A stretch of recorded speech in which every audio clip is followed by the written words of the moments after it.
Me llamo Leonor Guzmán. Tengo 64 años. Pero el dolor me ha marcado el rostro con arrugas que el espejo no quiso mostrarme antes de tiempo. Quedé viuda joven y aprendí a estirar cada peso hasta que casi se rompía, a abrazar fuerte a mi hija cuando el mundo parecía empeñado en separarnos.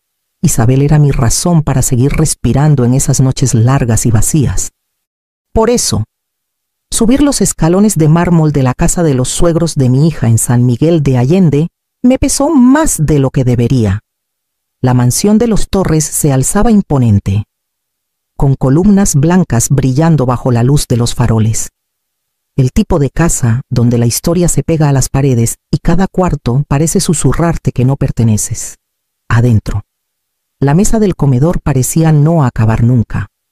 Con cubiertos de plata reluciendo bajo una lámpara de cristal, vi a Isabel cerca de la cabecera, con el cabello recogido y un collar de perlas en el cuello. Sonrió, pero fue una sonrisa tensa, ensayada. Me rozó la mejilla con un beso, ya medio girada hacia su esposo. «Señora Guzmán», dijo la suegra, echándole un ojo a mi vestido azul marino. «¿Se ve? Cómoda».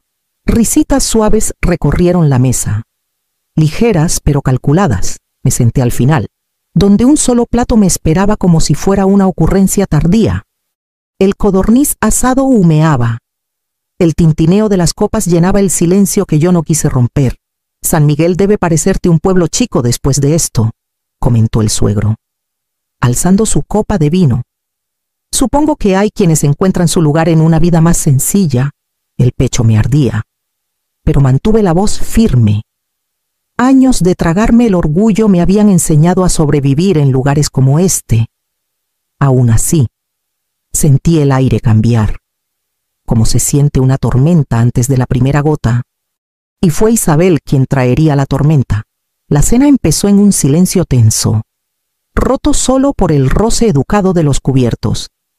Los Torres hablaban de negocios y de las remodelaciones del club de golf, mientras Isabel asentía, con una sonrisa ensayada y una risa que llegaba un segundo antes de lo necesario.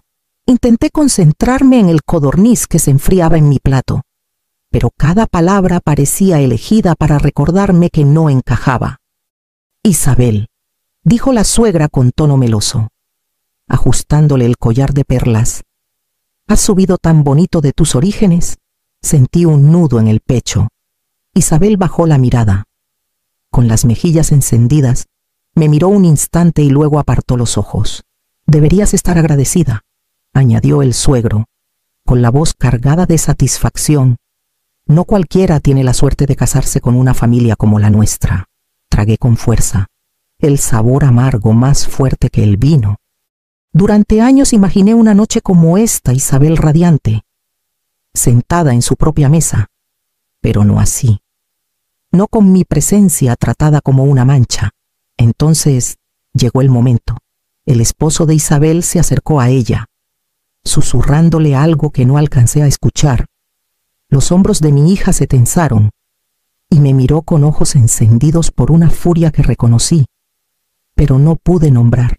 «Tú no eres mi verdadera madre», gritó, su voz resonando contra la lámpara de cristal. El comedor se congeló por un instante antes de que las risas estallaran como vidrio roto. Los suegros rieron primero, luego otros se unieron. Su diversión creciendo sobre mi silencio, me quedé inmóvil, sin poder respirar. Las palabras rebotaban dentro de mí, cada sílaba deshaciendo décadas de sacrificio, noches en vela junto a su cama en el hospital, mañanas trabajando turnos dobles para que nunca le faltara nada. Busqué en su rostro un destello de arrepentimiento, pero su mandíbula estaba firme, su barbilla alzada como desafiándome a negarlo. Mis manos temblaban bajo el mantel. El codorniz seguía intacto, ya frío. La hija que crié con todo lo que tenía me había borrado frente a todos. Y entonces, Antonio, mi esposo, empujó lentamente su silla hacia atrás. Antonio había estado callado todo el tiempo, con el tenedor descansando prolijamente en el borde de su plato, sus ojos fijos en mí. Sentí el peso de su mano bajo la mesa, un ancla silenciosa mientras las risas me apretaban por todos lados. Luego, sin prisa, se levantó. El sonido de la madera contra el suelo pulido silenció la mesa más rápido que cualquier orden. Ajustó el puño de su chaqueta. Su expresión tranquila, casi fría, esperaba que esta noche fuera de respeto. Comenzó, con una voz que cargaba autoridad medida, pero como la dignidad se dejó de lado, la verdad tendrá que bastar. Metió la mano en su chaqueta y sacó una carpeta de cuero delgada. Mi aliento se detuvo. Lo había visto trabajar hasta tarde en su escritorio, con papeles esparcidos como mapas, pero no sabía qué traía consigo esta noche. El suegro de Isabel se recostó, con una sonrisa burlona. ¿Qué es esto? Una lista de quejas. Antonio puso la carpeta en la mesa y la abrió con cuidado deliberado. Las páginas se deslizaron a la vista, selladas con firmas y timbres. Estos son los últimos registros del notario de San Miguel, dijo con calma. Documentos que confirman la transferencia del control mayoritario en Torres en Guzmán Holdings desde el mes pasado. Esta entidad tiene la mayoría de las acciones en empresas Torres y en inversiones Harper Torres. El color se desvaneció del rostro del suegro. El tenedor de su esposa chocó contra la porcelana. Las risas que resonaban minutos antes se disolvieron en un silencio sofocante. Cada insulto que han lanzado, continuó Antonio, con un tono afilado como acero, ha sido dirigido a la mujer que permitió que esto fuera posible. Sin ella, ninguna de estas transacciones llevaría mi firma. Sin ella, ninguno de ustedes estaría aquí sentado, fingiendo que su fortuna está segura. Su mirada recorrió la mesa, pausada, firme. Pueden burlarse de su nombre, de su ropa, de su pasado, pero entiendan esto: su presente descansa en sus manos, no en las de ustedes. El silencio creció en el comedor, pesado como la lámpara sobre nosotros. Y en ese silencio, todos los ojos se volvieron hacia mí. El silencio en ese comedor me apretaba el pecho, pero mi mente ya había retrocedido, llevada a años que pensé que había dejado atrás. Recordé el olor a levadura subiendo desde la panadería bajo nuestro pequeño departamento en Querétaro, cómo se filtraba por las grietas del piso y se pegaba a mi ropa. Después de que Juan murió, tomé el turno de la noche en la panadería, además del trabajo de contadora que tenía de día. Regresaba a casa con las manos en carne viva de amasar, la piel bajo las uñas blanqueada por la harina. Isabel, que entonces tenía solo 8 años, me esperaba con la tarea esparcida en la mesa de la cocina. Intentaba mantenerse despierta hasta que yo llegaba, pero casi siempre la encontraba acurrucada en el sofá, con los cuadernos deslizándose de sus manos. Me salté más comidas de las que puedo contar, deslizando el último pedazo de pan a su plato. Mientras le decía que ya había comido en el trabajo, cosía sus vestidos con retazos de tela, sentada junto a la ventana hasta tarde, con los ojos cansados y los dedos pinchados. En las mañanas frías, la envolvía en mi único abrigo de lana, diciéndole que le quedaba mejor a ella. Cada decisión estaba orientada a mantenerla segura, alimentada, sin que se avergonzara frente a sus compañeros. Esos recuerdos surgieron ahora como fantasmas en la mesa. Burlándose del presente, pensar que esa niña, la que se aferraba a mi cintura cuando los truenos sacudían las ventanas, podía sentarse frente a mí y negar que era su madre. El rechazo cortaba más profundo que los largos años de hambre y cansancio. Los moretones se desvanecen, las ampollas sanan, pero las palabras de tu propia hija dejan cicatrices que nadie más ve. Nunca quise que me pagara, nunca quise que me midiera contra la riqueza o el brillo. Solo quería que reconociera que los años que le di no eran invisibles, que el amor que vertí en su vida aún tenía peso. La carpeta de Antonio seguía abierta en la mesa, los papeles intactos, la verdad escrita en ellos tan clara como las cicatrices en mis manos, pero nada de eso importaba en ese momento. Lo que importaba era que los ojos de mi hija no podían encontrar los míos. Me quedé muy quieta, aferrándome a la fuerza que me quedaba, mientras la tensión en el comedor se inclinaba hacia ella. Después de que Antonio habló, nadie se movió. El aire estaba cargado de algo frágil, como si un respiro mal dado pudiera romper el comedor entero. Pero no fue el silencio de los Torres, lo que más me golpeó fue el silencio de Isabel. Ella estaba sentada con las manos cruzadas en el regazo, los ojos fijos en su plato. Ni una vez me miró.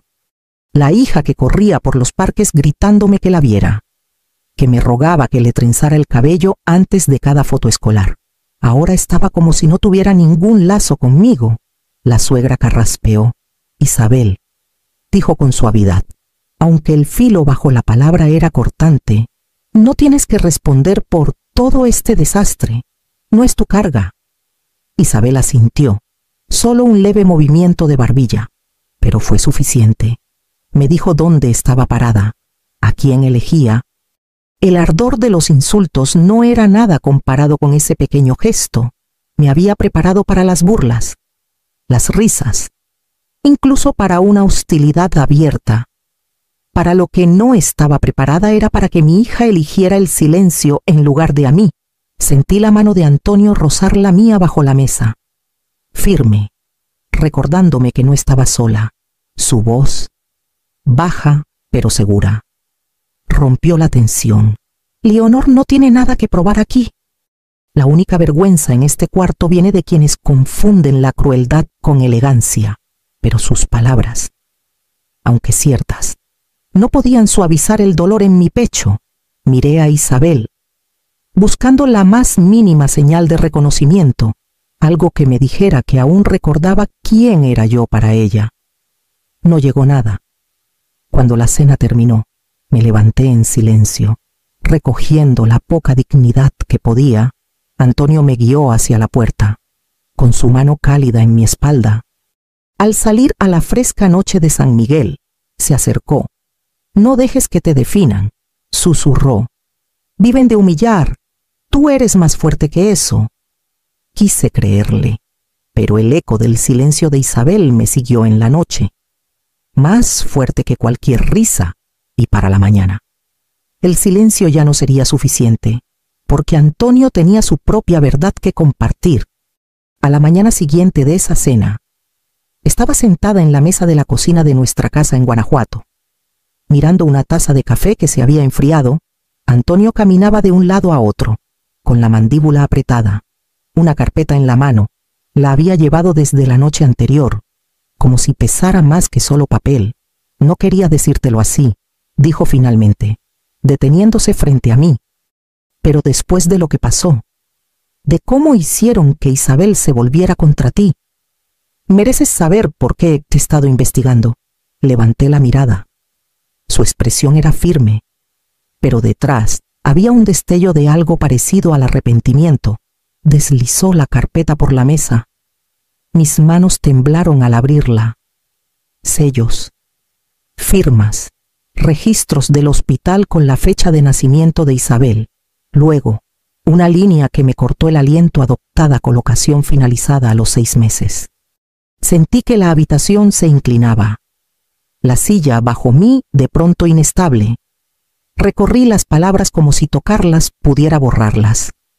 Ella nunca lo supo, dijo Antonio en voz baja. Su padre selló los registros. Los encontré cuando armaba el caso contra los negocios de los Torres. Estaban bien escondidos, pero no lo suficiente. La verdad golpeó como un cuchillo. Isabel no era de mi sangre. Pero cada recuerdo de su infancia se alzó para pelear contra eso, su frente febril contra mi hombro, su risa resonando en el departamento, las noches en que susurraba: te quiero. Mamá, antes de dormirse, ¿qué era yo ahora? En sus ojos, una impostora, una mentira, o seguía siendo la mujer que lo dio todo para que ella pudiera estar de pie con orgullo. Antonio tomó mi mano. Leonor, ocultarlo solo les dará más poder. Pero decírselo es una herida que no puedes deshacer. Cerré la carpeta, mis dedos presionando la cubierta pesada. El peso de la verdad era sofocante. Las mentiras ya habían corroído el frágil hilo entre nosotras, pero si hablaba, corría el riesgo de cortarlo por completo, y supe que llegaría el momento en que el silencio ya no nos protegería a ninguna de las dos. Los Torres insistieron en otra cena. Como si repetir el ritual pudiera borrar la fractura de la anterior, fui, no para reparar su imagen, sino para reclamar lo que el silencio me había robado. Antonio caminó a mi lado, con la misma carpeta bajo el brazo. El comedor estaba tan impecable como antes, cristal, plata, risas ensayadas como líneas de un guión. Isabel estaba rígida, evitando mis ojos. Podía ver la inquietud en cómo retorcía la servilleta, con los hilos deshaciéndose. Cuando sirvieron el plato fuerte, me puse de pie. Mi voz era firme, aunque mi corazón latía contra mis costillas. Isabel merece más que murmullos e indirectas. Merece la verdad. La mesa se quedó quieta. El suegro se recostó. Con una sonrisa apenas visible, pensó que me derrumbaría. Antonio abrió la carpeta y puso los papeles sobre el mantel de lino. Coloqué mi mano encima, anclándome. Isabel, dije mirándola, te pusieron en mis brazos cuando tenías 6 meses. Tu padre selló esos registros, y nunca quise que lo supieras así. Pero las mentiras a nuestro alrededor no dejaron opción. Jadeos rompieron alrededor de la mesa. El rostro de Isabel palideció. Miró los papeles, luego a mí. Con confusión y traición chocando en sus ojos, la suegra tomó su mano. Con una voz empapada de falsa compasión. «Ves, querida, no es lo que decía ser». Me enderecé. «No. Lo que dije fue que pasé noches con hambre para que tú comieras. Cada hora que trabajé fue para que entraras a los salones con orgullo, con sangre o sin ella. Fui tu madre mucho antes de que cualquiera de ustedes tuviera algo que decir». Las sonrisas de los Torres vacilaron. Su actuación de superioridad se quebró. La mirada de Isabel cayó, con un destello de vergüenza cruzando su rostro. Me senté lentamente. El silencio más fuerte que cualquier risa que alguna vez me habían arrojado. Y en ese silencio, Isabel soltó la mano de su suegra. Después de esa noche, Isabel dejó de llamar. El silencio se estiró en días, luego en semanas. Dejé mensajes sin respuesta, textos que colgaban sin réplica. Su ausencia pesaba más que sus palabras. Cuando la volví a ver, no fue en una mesa elegante, sino afuera del mercado en Morelia. Estaba junto a su coche, apretando una bolsa de mandado, sus ojos saltando hacia mí, como si la hubieran atrapado en un lugar donde no debía estar. «Isabel», dije suavemente. Se congeló. Luego forzó una sonrisa que no llegó a sus ojos. «No puedo hablar ahora. Mamá, es demasiado». Su voz se quebró en la palabra que no había usado en semanas. Quise tomar su mano, decirle que nada de esto cambiaba los años entre nosotras, pero escuché la voz de Antonio en mi mente. «No ruegues por lo que ya diste». «Espero», dije con suavidad. «Pero entiende esto, el respeto no es opcional. Si me quieres en tu vida, no puede ser bajo sus términos. Tiene que ser en los nuestros». Sus ojos se llenaron de lágrimas, pero negó con la cabeza y subió al coche. El motor rugió, y luego se fue, dejando el leve olor a gasolina y mi corazón en carne viva en el estacionamiento. Esa noche, Antonio me encontró en el porche, mirando los faroles de la calle. Puso una manta sobre mis hombros, su mano quedándose ahí. «Está dividida», susurré. «Una parte de ella quiere volver, pero la vergüenza la tiene atrapada». Asintió. «Entonces déjala pelear con eso. No puedes cambiar tu dignidad por su silencio». «Ya no». Me apoyé en su firmeza, la verdad asentándose profundamente. El amor sin respeto es solo una herida esperando abrirse. Y por primera vez en años, supe que no podía seguir viviendo en terreno prestado. No había entrado a la casa de mi madre en años. La pintura de las contraventanas se había desvaído a un verde opaco. Las tablas del porche crujían con cada paso. Pero al cruzar el umbral, El olor a cedro y un leve aroma a lavanda regresó como si el tiempo no hubiera pasado. Las habitaciones eran más pequeñas de lo que recordaba. La infancia tiene esa manera de hacer los espacios más grandes de lo que son. Caminé despacio por la sala, mis dedos rozando el pasamanos gastado, el papel tapiz que mi madre eligió hace décadas despegándose en las esquinas. Pensé en la mujer que me crió en este mismo lugar, que me enseñó que la fuerza no se mide en lo alto que hablas, sino en lo firme que te paras cuando nadie quiere escucharte. Ella había sobrevivido tormentas más duras que las que yo enfrenté, pero nunca mendigó un lugar en la mesa de nadie. Me hundí en el sillón junto a la ventana donde ella solía leer, con la luz del sol derramándose en el piso por primera vez en semanas. Mis hombros se relajaron. El rostro de Isabel vino a mí niña de ojos brillantes, estudiante determinada, mujer distante en la mesa de los Torres. Había cargado su rechazo como una piedra en el pecho. Pero aquí, rodeada por la memoria de mi madre, algo se soltó. No podía cambiar las decisiones de Isabel. No podía forzarla a verme. Lo que podía hacer era dejar de tocar puertas que se negaban a abrirse, dejar de sangrar por una invitación a una familia que medía el valor en linaje y orgullo. Cerré los ojos y respiré la quietud. Pertenecer no era algo que otros te daban, era algo que reclamabas cuando dejabas de pedir permiso. Cuando salí de la casa, el aire de la tarde se sentía más ligero, y supe hacia dónde necesitaba dirigir mi fuerza ahora. La cinta ondeó cuando Antonio la cortó. La gente reunida en los escalones aplaudió con cortesía. Detrás de él, el letrero brillaba: Fundación Guzmán para mujeres que caminan solas. Elegí el nombre con cuidado. No Torres, no Harper, el mío, adentro. Las salas olían a pintura fresca y nuevos comienzos. Habíamos convertido una vieja oficina textil en un centro para mujeres que necesitaban refugio, ayuda legal o simplemente una voz que les recordara que importaban. Cada pared llevaba palabras de mi madre, cosidas en frases pintadas sobre los marcos de las puertas.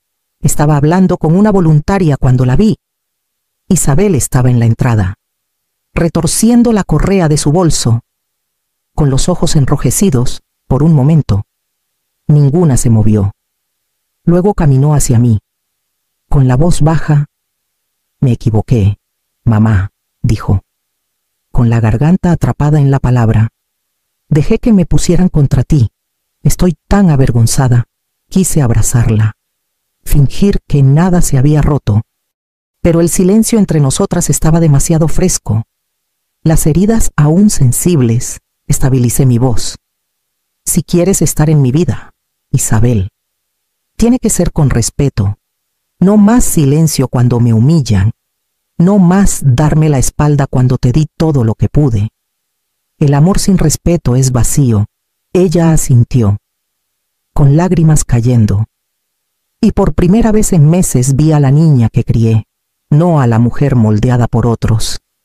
Mientras el sol de la tarde se derramaba por el piso pulido, sentí una certeza crecer en mí. No me habían borrado.